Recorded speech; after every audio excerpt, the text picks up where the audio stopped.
Hey there, my name is Nicole and I am the Glam Teacher. So this video is going to be a no before you go. Before you go have plastic surgery in the Dominican Republic, because that's where I'm going. Also, I'm going to go over the surgery supplies that you will need when you are having surgery in the Dominican Republic. I'm going to say DR. And if you're having a tummy tuck, because that's what your girl getting. Now, I've already picked out my recovery house, paid my deposit. I know who my doctor is, paid my deposit. Got my flight and everything set. I got my bags packed, and I'm actually going to show you my bag, which is just a little carry-on. You don't have to pack too much. Don't be an overpacker. But let's start. I do want to let you guys know, be careful about what you are putting online publicly about where you're going to be staying, who your doctor is, because it's always somebody who's just peeking, lurking, and plotting.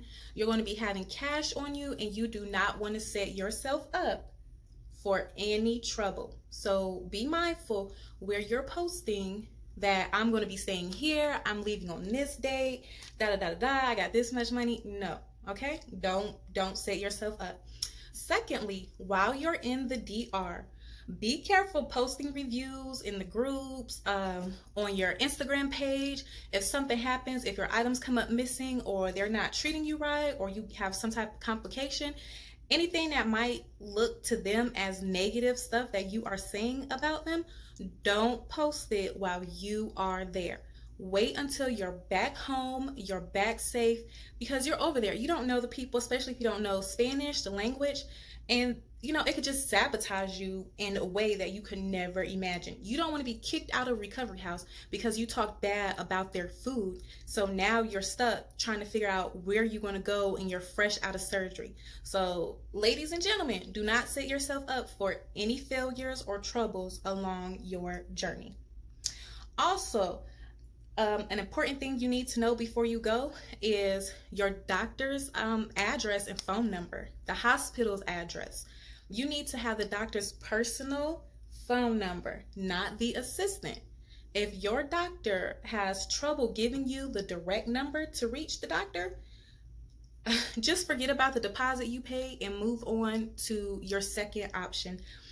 Your overnight nurse, you need to get her phone number, her full name.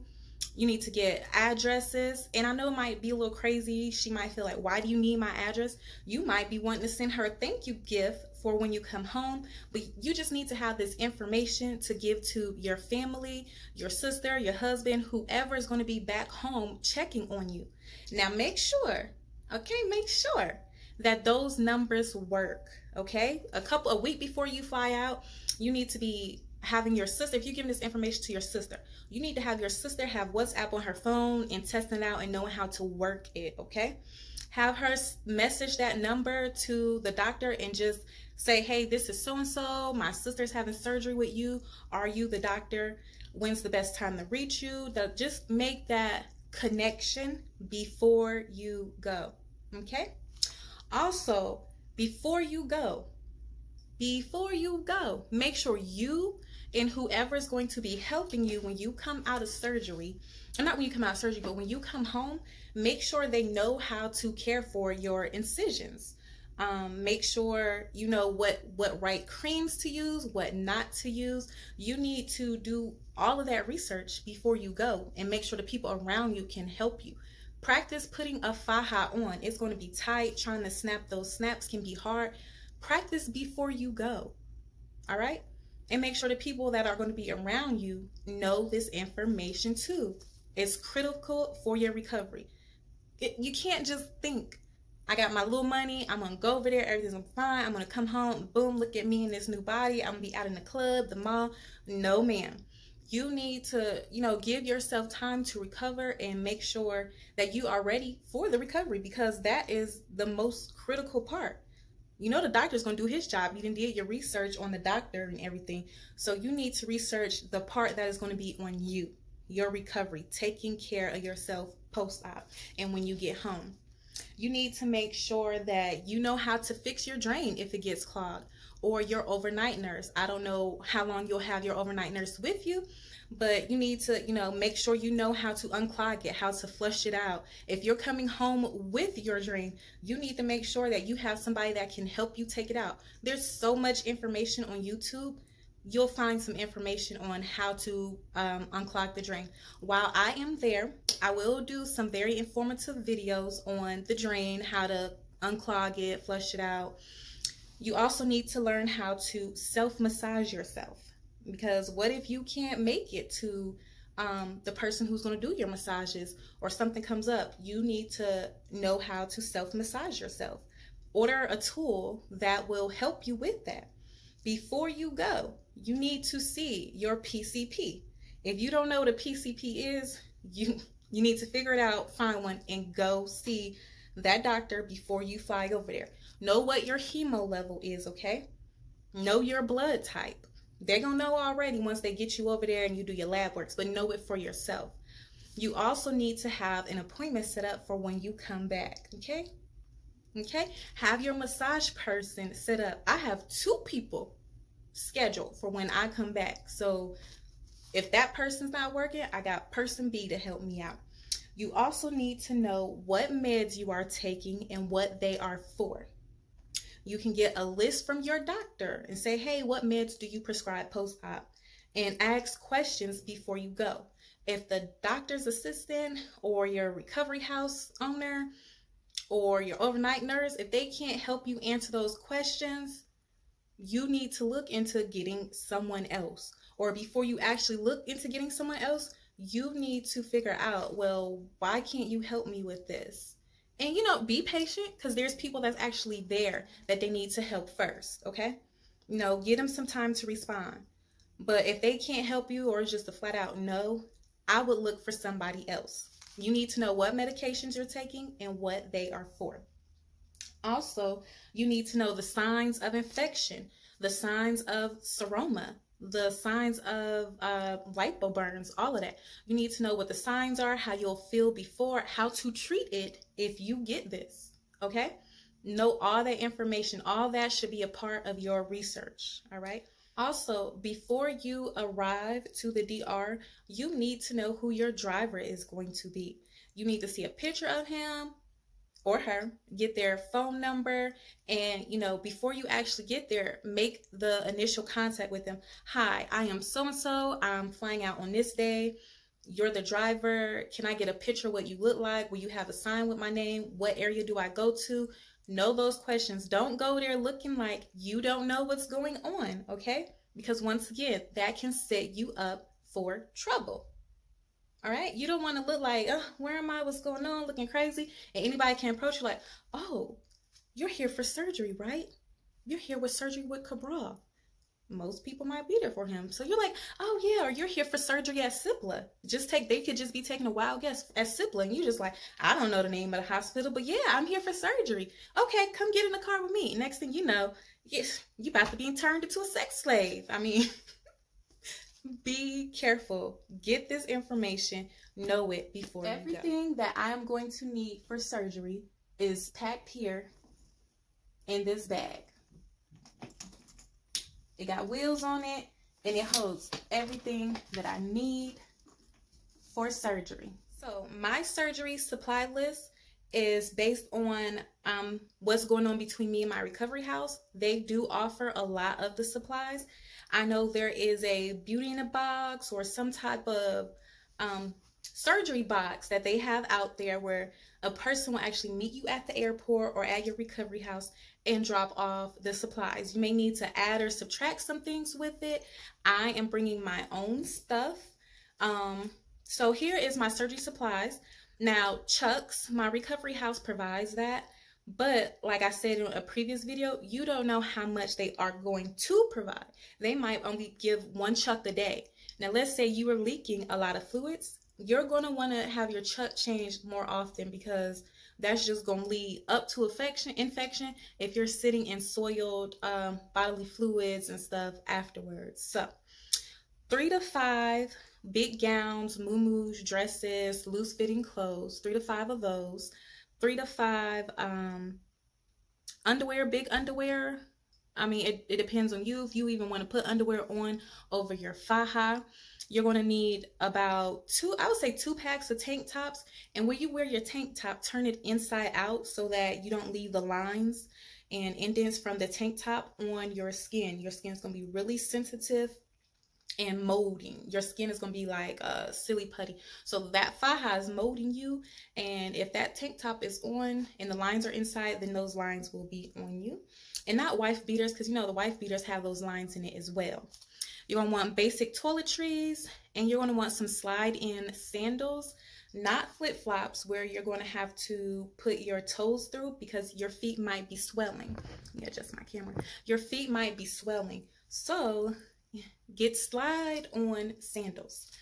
You're going to need feminine wipes, 2 to 3 packs of feminine wipes just for your vagina area.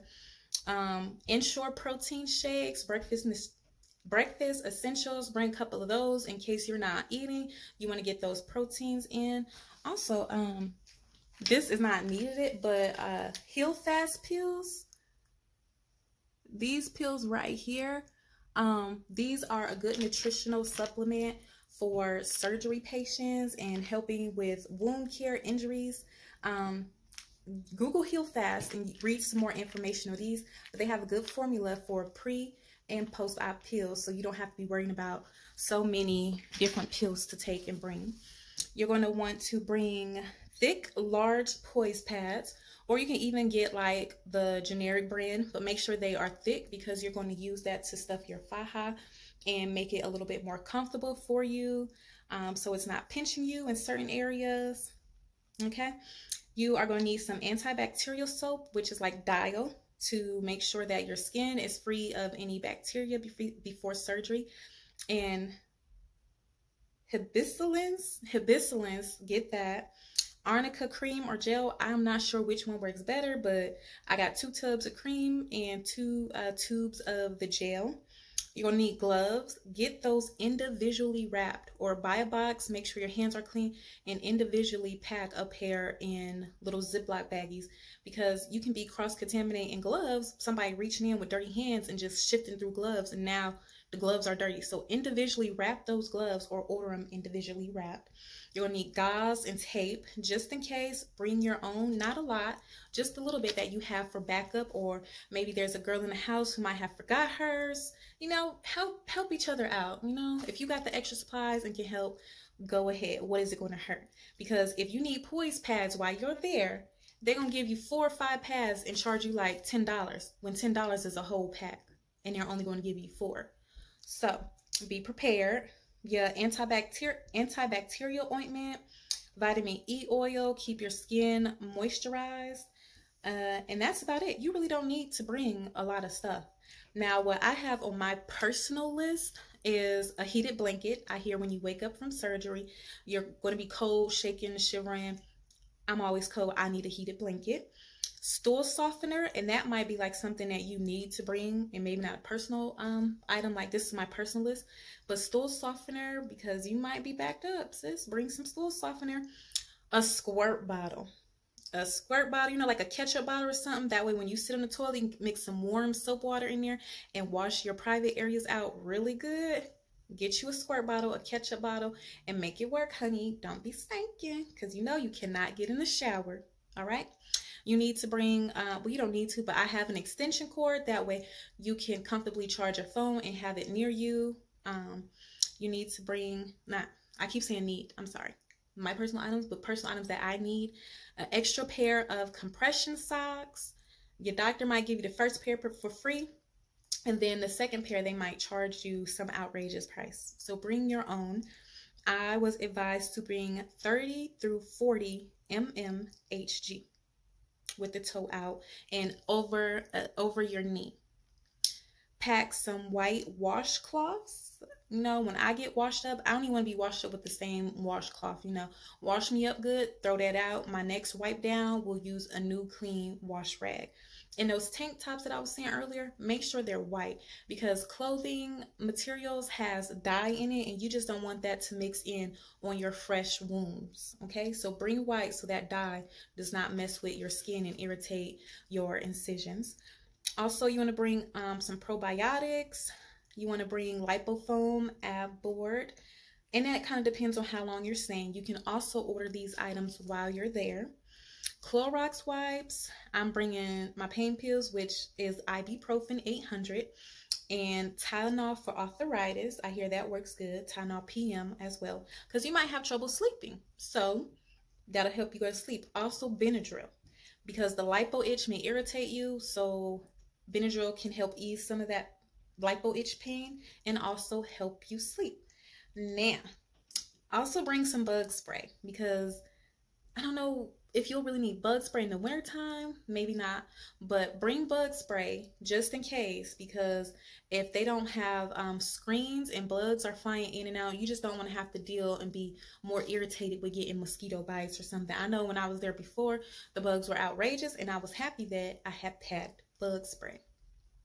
Also, be prepared for maybe having some type of burn. You got your Manuka honey, and that needs to be 16, whatever dosage that is, 16 and above. And that's all that I have in my bag. I also saved up extra money for stuff, creams and stuff that you can only really get in DR, that I'm going to purchase there at the pharmacy before I even have surgery. And I hope this list helps you all, and be blessed. Thank you for watching. Please subscribe and ask any questions that you have in the comment section, and I will do my best to answer them or find the answer for you. Thank you.